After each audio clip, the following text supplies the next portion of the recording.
Ici on est sur une ferme de polyculture élevage où on produit essentiellement des bovins et des cochons. Au niveau des bovins, c'est des limousines. Et la particularité, c'est que 80% est écoulé sous forme de vente directe. C'est vrai que ma femme s'est installée avec nous il y a 2 ans et produit du porc plein air, environ 300 porcs plein air par an, qui sont transformés pour un magasin de producteurs et de la vente directe, à savoir charcuterie, viande fraîche, plats cuisinés, et vers la coopérative Prévert également, donc principalement pour Biocoop. Alors on fait aussi des céréales, alors un petit peu pour les animaux et beaucoup pour l'alimentation humaine, à savoir déjà du blé parce qu'on a une boulangerie de producteurs à 3 paysans, du petit épeautre, du grand épeautre, du sarrasin, du maïs popcorn, du tournesol de bouche, du sorgho biomasse en intermédiaire ou du seigle biomasse en culture intermédiaire pour le méthaniseur. Également on est en Dordogne, donc on a une production traditionnelle de noix.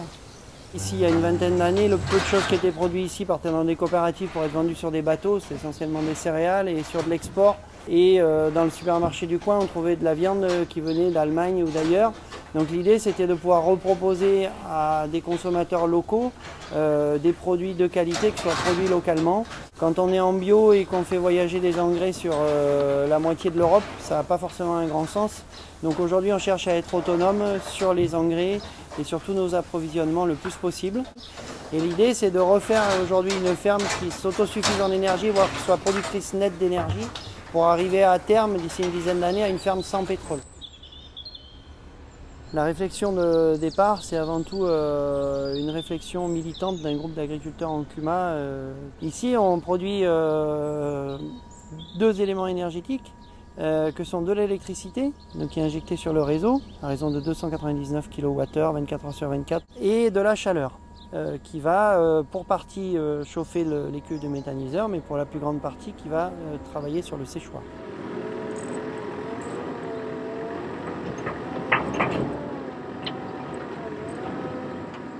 Au niveau de l'alimentation du méthaniseur, on a 2 voies, la voie liquide et la voie solide. Au niveau de la voie liquide, on a des purins de vaches, on a du petit lait d'une laiterie qui fait de la brebis et de la chèvre, et on a également ce qu'on appelle les jus de plateforme. C'est-à-dire que quand il pleut, les jus d'ensilage de tout ce qu'on stocke, les jus de fumier qu'on stocke, passent par une plateforme étanche et les jus sont redirigés vers une lagune qui sont réincorporés dans la méthanisation. D'autre part, on a la voie solide. Donc au niveau solide, majoritairement, on incorpore du fumier. Donc fumier de vache, un peu de fumier de cheval, parfois un peu chèvre et mouton. La deuxième alimentation, c'est des cives, des cultures intermédiaires à vocation énergétique, en sachant qu'on est dans une zone vulnérable et qu'on a l'obligation de semer des cultures entre deux. Dernier élément, c'est des déchets de céréales qui viennent de la Corab, donc la coopérative de Biocoop, qui nous amène régulièrement à hauteur de, on en met à hauteur de 1 à 2 tonnes par an. Donc c'est tout ce qui est impureté dans les céréales, grains cassés, graines de mauvaises herbes, poussière, tout ce qui ne peut pas être consommé ni par des animaux ni par les hommes. Tous ces éléments, ils vont dans le digesteur en premier lieu et dans le post-digesteur en deuxième lieu. Ils vont dans le digesteur pour environ 40 jours et ensuite ils vont dans le post-digesteur pour environ 200 jours. C'est-à-dire que nous, on se contente de charger 1 fois par jour, de faire un suivi global. Et ensuite, on a plusieurs automates qui vont gérer l'incorporation toutes les 20 minutes de la matière solide ou toutes les 3 heures de la matière liquide.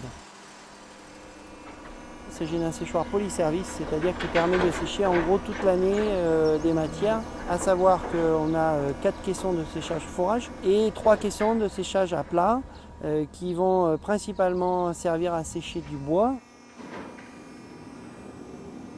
L'idée, c'est de valoriser l'herbe en place et de ne plus faire un foin de tige, mais de faire un foin de feuilles. On fait un peu fanage au champ, on commence à sécher jusqu'à en gros 50% d'humidité. Et on vient finir ici, on ramène une matière qui est molle, où la feuille est encore entière et molle, et on la sèche après dans des caissons, et donc on ne perd rien de la plante d'origine. Dans la méthanisation, on a une phase dans la matière qu'on va ressortir, qu'on appelle le digestat brut, c'est une soupe pâteuse. Là-dedans, on a un effet engrais et un effet compost, c'est-à-dire un effet amendement. L'intérêt pour nous du digestat, c'est avant tout de ne plus acheter d'engrais en étant en bio et donc de travailler sur notre objectif d'autonomie. Donc on produit en gros 9000 m3 de digestat pour 450 hectares épandus en moyenne par an.